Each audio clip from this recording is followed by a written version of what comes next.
Sénégalais yëpp sa arrestation teg loxo biñ la tegoon loxo mu jural la peut-être fukki fan yoo xamante ne passé nga ko fële ca kaso mu nekk lu metti woon nit yi peut-être ñëwaat ci ak yow film non seulement sa arrestation mais condition yi nga fa nekkee woon parce que Sénégalais yi également bëgg nañ xam naka nga nekkee woon foofu. nee na Aïcha jërëjëf xam nga yëf yi nettali ko sax du yomb ndax lu la bett mën la ndax comme ni ma ko waxee toujours te noonu laa ko waxee itam ba ma duggee section de recherche ba léegi lu ma fiy def lu ngeen ma fi tege lu xew parce que tout simplement xam naa ni amoon na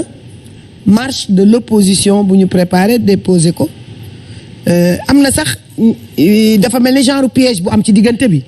ndax am na benn instant comme li kii di wax naan réseaux sociaux yi nañ ko utiliser ci ni mu baaxee ak ni mu gënee benn instant fula woon na ñu ni la marche a été autorisée le conseil constitutionnel a débouté l'état du a rejeté ni ñu koy waxeeti kii du ministère de l'intérieur l'arrêté du ministère de l'intérieur ak yooyu mais ñun duñu ay xale ay kilifa lañ ay magum jëmm lañ dañu yor responsabilité te xam responsabilité bi li mu doon ñu jóg aussi dem doxi suñu soxla mat ñu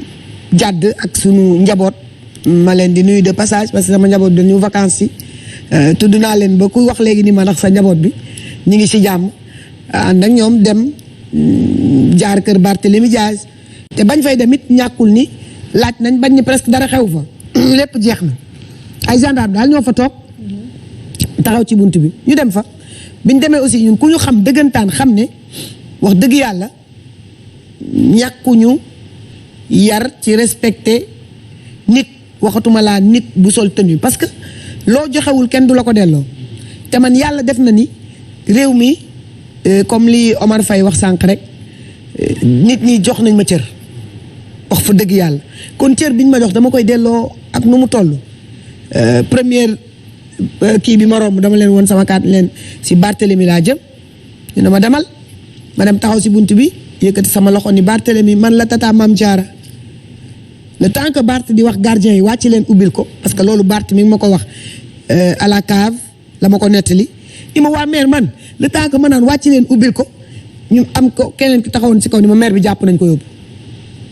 beneen gendarme 2 3 surgir ñëw fi ma taxaw di wax te fi ma taxaw kenn nekku fa kat man doo nga fa ne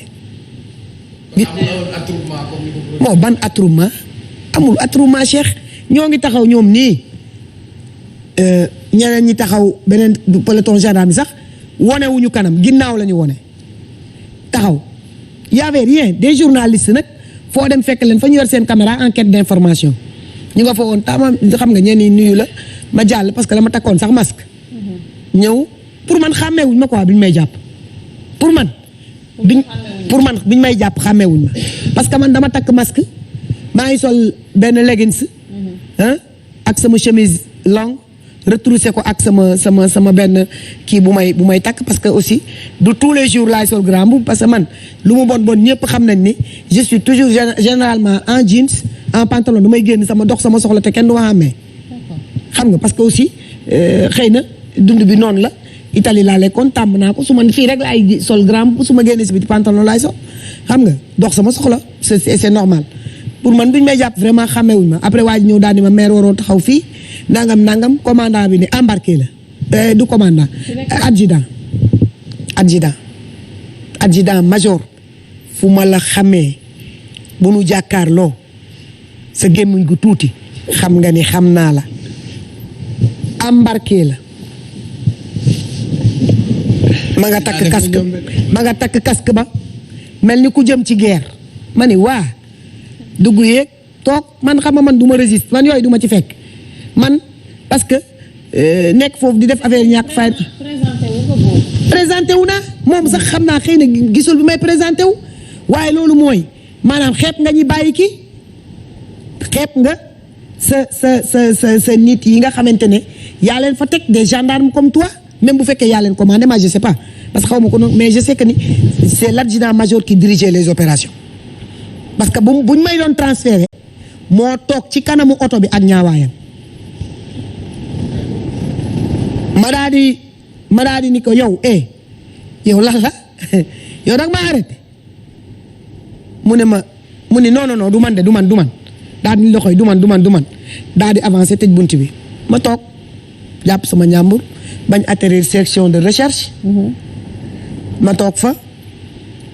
ba guddi parce que comme que yoruma woon lekk yoruma woon naan yoruma ndox et personne ne me l'a proposé parce que dans le PV que j'ai signé effectivement yenn saa yi xam nga PV yooyu standard lay doon j'ai vu le temps de repos pour pouvoir s'alimenter c'est pas vrai ndax sa du ma joxee lekk du ma ko lekk te fa ma toogoon fa laa toog ba liet na woo ma ci kaw ma yéeg mu def PVM daan ni la maman daan ni avocat yi la maman reste avec nous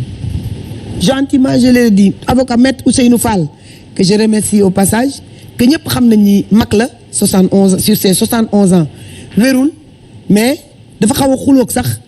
lieutenant bi coow foofu ma daan ni ko maître Ousseynou bàyyil man li ma wax maa ko xam. si lañ la notifié garde à vue bi. Notifié garde à vue mooy la maman doit rester avec nous. C'est ça qu'on vous a dit. C'est ça qu'on m'a dit. Au moment où yaa ngi doon xaar peut-être ñu. Non parce que quand on a fini le PV avec le major là le major qui rédigeait le PV dafa ni monsieur Ousmane Fall dafa ni oui parce que xam nga kay honorable kay xam naa ni nag pare na dafa bëgg a ñibbi si njabootam parce que ses filles l'attendent xam nga ça c'est une formule peut-être de dire que deful dara luñ koy téewee. major bi daal ni ko on l'espère.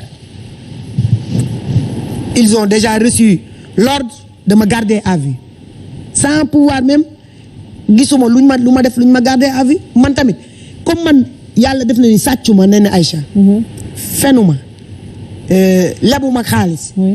damay dox sama soxla te am naa ci droit ma toog man li ma gënoon def problème mooy sama doom yi nga xamante ne ñoom laa àndaloon te oto bi maa ko dawal bi may ñëw fii ci émission bi maa gaare oto bi fii ñëpp gis na ni man chauffeur bi bu yéexee ñëw sax ma jël oto bi dem ak sama bopp parce que du may bëgg di tardé yenn yi ak yu mel noonu parce que aussi dama naan chauffeur bi ma dawalal maa la ëpp kilométrage permis bi ma am moo sonn naa ci xam naa permis bi ma yore mun naa dawal fu nekk damay jël oto bi ñëw léegi nag sama doom yi fañ lañ leen sànni parce que man bi ma nekkee ci fourgon bi di ñëw oto bi fi ma ko gaare woon maa ngi koy seen donc où sont mes enfants et là ça faisait 30 minutes après mon arrestation donc je me posais la question sama doom yi fan lañ jaar ma toog gendarmerie su ma nee abal leen ma téléphone ma woo sama avocat kenn dugg génn ñëw ni ma waa maa ngi ñëw si tout à l'heure avancé arrière ba benn période après kooku ñëw daal ni ma waa wooteel ma woo ko ma woo avocat bi Bamba Cissé maître Bamba Cissé que je salue au passage mu daal ni ma Khoureychi moo ngi ñëw foofu léegi ànd ak maître Ousseynou ma toog fu ma toog nag nee na Aïcha ak sama tranquillité nag wax dëgg yàlla man moom tranquille ba ñu xam ne nag toog naa fa ñu libéré nag vraiment salle de garde bi tegal ma fa lal y avait le confort nécessaire pour une personne normale wax dëgg yàlla bàyyi ma fa ma tëdd fa vendredi ci guddi samedi dimanche j'ai été déféré au parquet dimanche ñu notifié ma sama mandat dépôt au moment où on disait que procureur bi lay wàcc daal ni mercredi lañ leen di àtte ci au même moment où les autres procureurs dañ doon wàcc di libérer quelques manifestants maa ngi leen di gis ñu notifié ma sama garde à vue notifié Déthié Fall garde à vue man ñu yóbbu ma MAF Déthié Fall ñu yóbbu ko Sébikotane parce que comme Sébikotane la ñu wax rek maître Khoureychi aussi tout de suite après sa déclaration dafa ni Sébikotane lañ leen di yóbbu man fii lañ ma yóbbu woon Liberté 6 bii. D'accord. ma dem fa toog am fa lundi ma xëy ñu ne renvoi ma am fa mardi ba vendredi ça fait au compte 10 jours de détention yoo xamante ne may remercier directrice bi nekk MAF ak son adjointe ñoom ñëpp ak détenus yi comme ni ma ko waxee ba 10 jours yi mat yàlla jeexal ko ma ñëw toog ñu ne ma defoo dara ma kee la téye woon procureur ni ma defoo dara. dinañ ñëwaat ci loolu sax honorable nga yeggalee foofu fi nga teg sa loxo parce que di nga dugg peut-être ci conditions yi nga nekkee woon foofu ca biir ba ci sa jàkkaarloo ak kii di procureur mais Abdoulaye peut-être ñu bëri lu ñu comprendre wul woon mooy arrestation wu ay député la ñu gisoon ñu arrêté leen. peut-être pour sax defaraat mbir bi ñu ne ci flagrant délit lañ leen jàppee naka ngay analyser déjà yooyu arrestation. waaw damay jàpp ni déjà man en tant qu'observateur damay gis ni arrestation yooyu noonu damay jàpp ni du arrestation yoo xam ne war nañu jàpp ni dafa jaar yoon parce que boo jëlee ki nga xam ne mooy maire de la ville de Guédiawaye bi nga xam ne moom sax dafa am autorité de police bu gën a yaatu si kanamu kii nga xam ne moo di préfet ba si kii nga xam ne tey jii mooy commissaire centralu ville de Guédiawaye fañ ko jàppee nu mu soree ak lieu de rassemblement ba defe naa ni ak yoon guñ ko jàppee woon sax defe naa ni dafa jéggi dayoo kii nga xam ni moo di Mame Diarra Fam honorable député Déthié Fall façon gañ leen jàppee ak fa leen jàppee kenn ki devant la permanence nationale de sa formation politique kenn ki devant le domicile du maire de la ville de Dakar encore une fois damay jàpp ni loolu noonu boo koy jàngat toujours dafa am un soubassement politique boo xam ne dégg nga maam war ñu foon mën a yegg te itam lu ñu constaté député yu ñu jàpp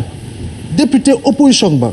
wala bokk si groupe parlementaire wala non neski ba si député majorité yi ñoom ñëpp dañoo waroon def dank say booloo xeex li nga xam ne moo di arrestation bi ñu xam ne arresté nañ ko seen ay pairs parce que il ne faudrait pas que l'on essaie de désacraliser je dis bien que l'on essaie de désacraliser la fonction de député doublée de l'unité parlementaire bi nga xam ne mooy marlaanu kirlaay bi nga xam ne dafa yaatu boo xam ne am na feneen foo xam ne sax war nañ ko mën a tudd ne kii député du Sénégal la dafa am unité boo xam ne moom la àndal si loolu bu ñu jàppee député bi si façon bu ñu ko jàppee si bés boobee defe naa ni du guléet ñu ne manifestation interdire nañ ko ay député génnuñ je rappelle et je donne l'exemple de Mamadou Diop Decroix boo xam ne dañoo fekkee gis tombe ca mu ñëw si manifester goo xam ne dañ ko interdiroon andi si woon ak ñoom Oumar Sarr nekkoon coordonnateur national du parti démocratique sénégalais bés ba muy xotti li nga xam moo di arrêté préfectoral bi ko joxoon ni ko seen manifester bi ngeen wax interdit nañ ko ba ñuy jàpp Mamadou Diop Decroix il était député mais bañ ko jàppee on l'a pas déféré dañ ko daal di bàyyi contexte ak situation politique xëy na mën na am évolution mun na am loo xam ne changé na mais encore une fois l'interdiction en tant que telle même bu ñu koy tudd sax si li ma jàpp dama ne c'est une dérive sémantique. Pourquoi c'est une dérive sémantique? Étant donné que nous sommes entrés dans le régime de déclaration nonobstant le fait que ni administration territoriale bi maanaam préfet bi xëy na article 8 jàpp article 10 la ñu wax di nga gis ni effectivement il peut être un niveau d'information boo xam ne man ak yow ak keneen duñ si nekk keneen dina nekk niveau d'information boobu xam ne dina ko xam te du ko wax waaye li mënti am moo di il ne faudrait pas quand même que bu ñu interdire rek ñu ne aujourd'hui la règle serait d'arrêter, la règle serait de placer en garde à vue, la règle serait de mettre sous mandat de dépôt, la règle serait d'amener véritablement au jugement même bu dee flagrant délit leen topp. Je rappelle encore une fois on a beaucoup de jurisprudence en la matière parce que tey jii ku jàngat lii nga xam ne moo di histoire politique du Sénégal la plus récente et j'ai l'habitude de le rappeler parce qu'en réalité il faut que ñuy fàttali comme dit le tubaab la répétition elle est pédagogique. Je rappelle que Sangalkam bi Malick Ba biñ ko faate kii nga xam ne mooy njiiti réew mi tey ak ñi mu àndal nekk si nguur gi ministre mbaa député la mbaa conseil économique social nga nekk mbaa HCCT ñu xam leen ñu xam ñu ba jamono Benno Siggil Sénégal jël nañu yëpp ñu si ay oto yóbbu ñu buntu ministère de l'intérieur amul autorisation amul déclaration amul lenn loo xam ne c'était spontané bu ñu bëgg lire mémorandum bi te jour boobu su ma juumut su ma fàttalikoo xëy na samay confrères conseil yu fa nekk daañ ma gàgganti par message kii nga xam ne moo di docteur Diallo Diop c'était lui qu'on avait choisi pour lire le mémorandum. Il y avait feu Charles Gueye, il y avait ñeneen ñu fa nekkoon. ay El Hadj Momar Samb et consort ñoom ñëpp. mais jour boobu noonu fait yooyu tey jii bu fekkoon ni jamono jooju dañ ne autorisation amul dara amul ñu jël la yóbbu la place garde à vue ak nangam na defe naa ni du ñu yegsi fii de ce point de vue là je crois bien quand même il faut que ñuy respecter loi dañ ko war a respecter il faut que ñuy respecter institutions yi dañ ko war a respecter mais il ne faudrait pas quand même